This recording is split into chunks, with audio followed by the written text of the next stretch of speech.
Yes, bakunzi ba John Lee Crypto Update, uyu munsi mbazaniye update kuri airdrop bita G Network. Iyi airdrop ijya kumera nka Mi Pass, abenshi musanzwe muzi, ubu ngubu igeze ku madolari arenga 6.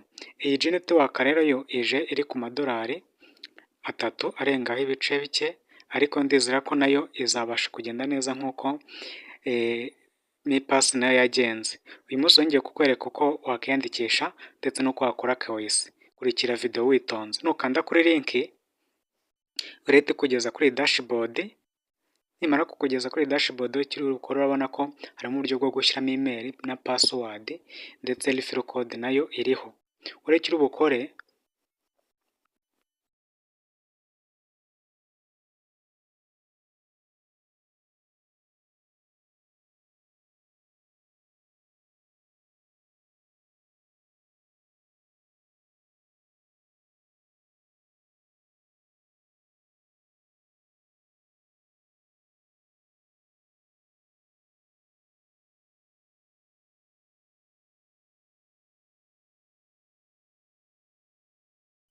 mbere na mbere uraza hano, aho habanza ubanze ushyiremo email hano.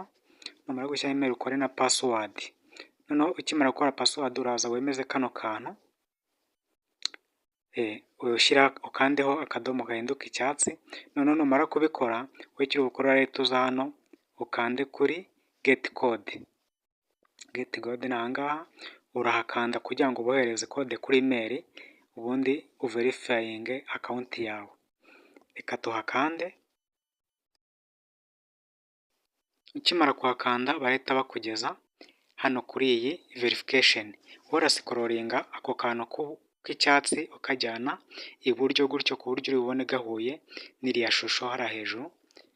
Noneho iyo foto nimara kuzura uraba wabikoze. Noneho ucunga hano nihatangira kwibara, wowe uhita unyarukira muri Gmail yawe. Ni ukuvuga ngo bohereje code, ariya amasegonda yo kwibara ni amasegonda agaragaza igihe code iri bumare kugira ngo ite agaciro. Urajya muri Gmail account yawe, urakanda muri Gmail, noneho urahita ukanda kuri turiya turongo 3 turiya turi hejuru ibumoso. Noneho nuhakanda urahita uza ureba hano handitse ngo spam. Yes, urabona ko bohereje code. Urayikandaho iyo message, uzamure ubundi ukopiye iyo code. Yes, uhita ugaruka muri website yacu ubundi uyipestingemo ahabugenewe. Urabona ko code yagezemo. Nurangiza ukande hano wemeze ka kadomo nyine, wemeze ko amategeko n'amabwiriza wayemeye. Nurangiza uhita ukanda handitse ngo register and join. Yes, urabona ko bikunze. Icyo uri bukore uraza uhita ukanda hano handitse ngo download G2Get airdrop. Yes, numara kuhakanda bahita bakugeza kuri dashboard, aho bagusaba ku downloading application. Wowe niba ukoresha Android urahitamo Play Store, App Store niba ukoresha iPhone. Yes, nugera hano urahita ukanda kuri install, ubundi application yawe tangire uyinstall muri telefone yawe.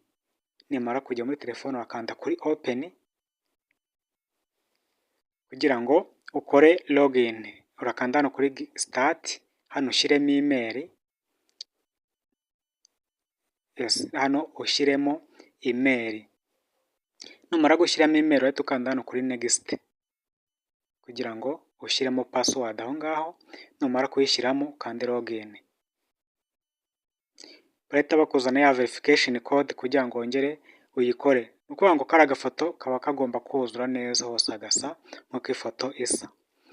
Urabona rero ko tumaze gukora login. Tujya hano gukora account wallet. Wallet account turakanda hano kuri create wallet. Urashyiramo password usanzwe cyangwa se wifuza kujya ukoresha. Nurangiza uraza wemeza hano backup passphrase bari buguhe, urazibika hanyuma ukurikiza amabwiriza bari bukwereke. Ibyo nubisoza account yawe iraba yamaze kwemezwa.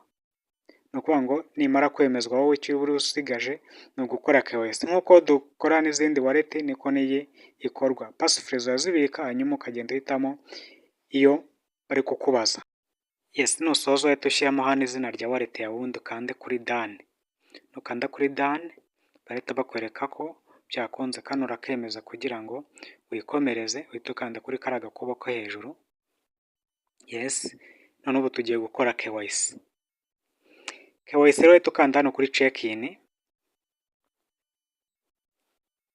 Nukanda hano kuri check in, ukanda hano kuri claim seed ID. Hano urakanda kuri claim seed ID.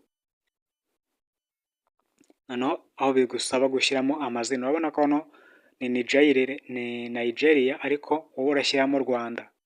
Urakanda kuri ako kantu k'agafureshi kamanuka, noneho wowe uhitemo u Rwanda. Nurangiza guhitamo u Rwanda, uremeza ko uri umugabo cyangwa umugore, wandikaho amazina yawe, ubundi barakubwira gushyiramo nimero y'irangamuntu cyangwa se nimero y'irangamuntu, ndetse unafotore irangamuntu imbere n'inyuma.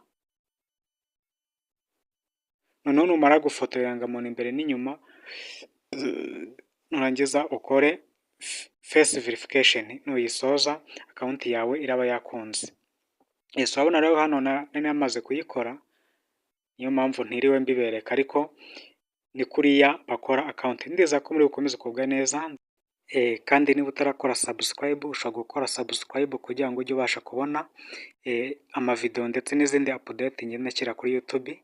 Ikindi ushobora gufollowinga WhatsApp channel, uri busange muri comment ya mbere kumwe n'iyi link yo kwiyandikisha, kugira ngo uyifollowinge hanyuma ujye ubona izindi update. Ukomeze kubwa neza rero, ndabakunda cyane.